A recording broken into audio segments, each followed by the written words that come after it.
Fight number 2, Cody Stamann versus Syed Nurmagomedov.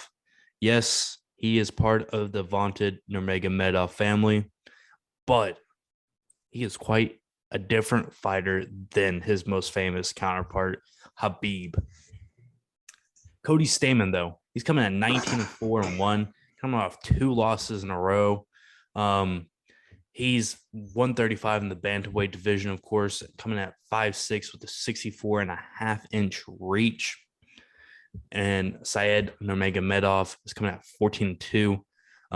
He's coming at 5'8" with a 70-inch reach. So height and reach advantage going to Nurmagomedov. And this is an interesting one because when you hear the name Nurmagomedov, if you don't know anything, if you're not real deep in the MMA, you think a ground and pound fighter that's going to take people down and keep them there.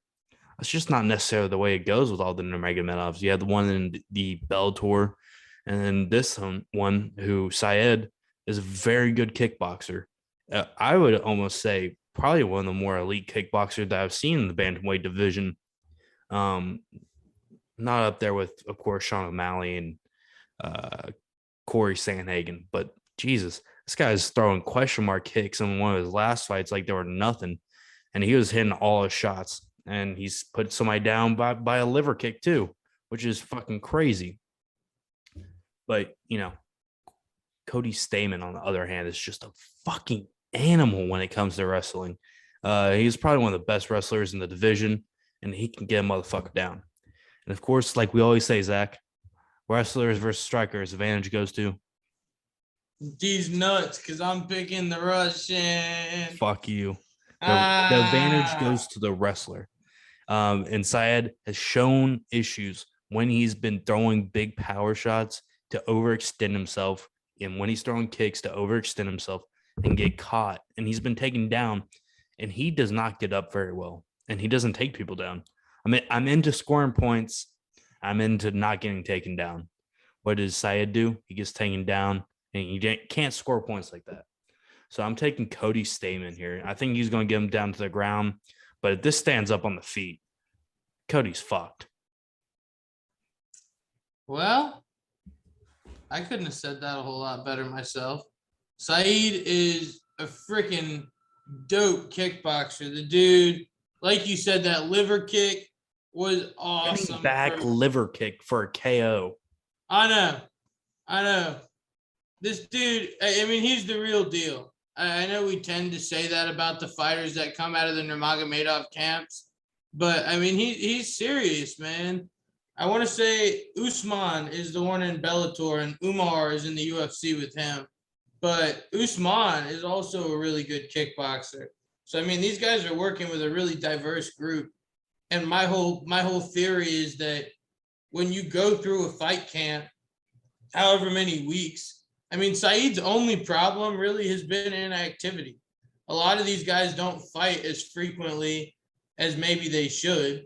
But when you go through a whole fight camp for a guy that is an incredible chain wrestler with a bunch of Russians, I guarantee he's seen 5 billion Cody Stamann-like shots. I think he's going to be in a good position with the wrestling to keep this on the feet. And like you said, if this stays on the feet, trouble awaits for Cody Stamann. We both hit it. We both see it the same way. But it's just, when I was watching the tape of Syed Nurmagomedov, how easily he gives up the shots because, at 135, you're not that big, right?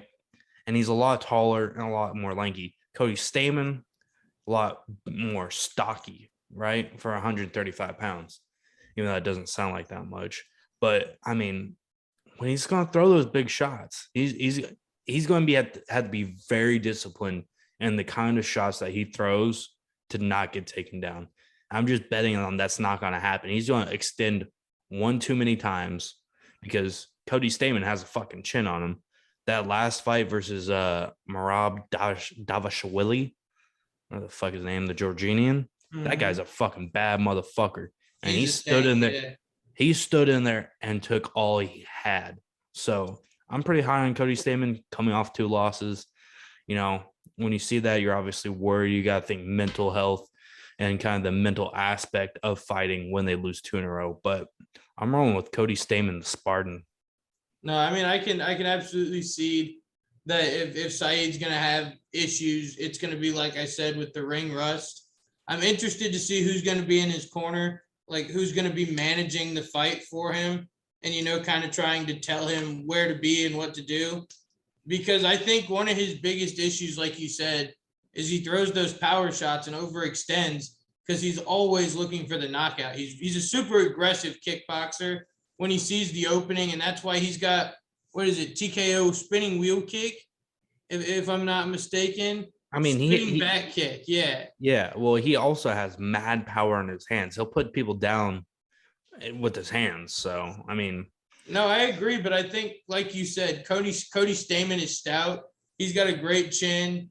He's a good guy. I mean, this is a good weight for him. He's where he needs to be, and he's a badass. I mean, he's a stupid tough dude. So I'd like to see Saeed Nurmagomedov be a little bit more responsible with his gas tank and plan to fight for 3 rounds, because I think this one will probably go to a decision. Unpopular opinion, Saeed Nurmagomedov is Dagestani Sean O'Malley without all the antics. Cody Stamann to come in as the underdog here. I'm actually pretty shocked, Zach. Plus 166. And Saeed Nurmagomedov coming back at minus 186. Not a heavy favorite, but pretty sizable favorite. Especially the way that I see this. If you're going Stamann, you're going long haul. You're going the fight goes to decision, which you probably don't want to get action at minus 240. But Stamann wins by decision. Come down here. My bad. Plus 260. You couple those together, and you might get yourself a nice little prop bet in there. Zach, how do you see your boy Saeed Nurmagomedov making waves here? I think also by decision. I think it's interesting. He opened at minus 245 and is all the way down under minus 200. So your boy Stamann's actually getting a lot of respect. I see where that's coming from. The dude wrestles like a motherfucker. And both of these guys are just tough as a son of a bitch. I mean, I think that this fight is definitely going to go to a decision, because I don't see either one getting out of there. Best chance would be Nurmagomedov via body shot or something crazy like that. But odds of that are not great. So Nurmagomedov wins by decision at plus 120. Sounds a lot better than the minus 196. So that's what I'm going to play. Well, I might throw a shot in the dark at Stamann wins by submission, a shocker for plus 2,800. Just a shot. Holy shit. Just a dart in the dark. You know what I'm saying? I mean, if that hits, that'll be pick of the year so far. That'll hold pick of the year for a minute. Fuck, I'll throw $10 on it, make 280. That works for me. All right, Zach, you owe me a fucking drink if that hits. Or 2. Or 3. And you're going to pick against him. What a bastard. What a bastard. Whew.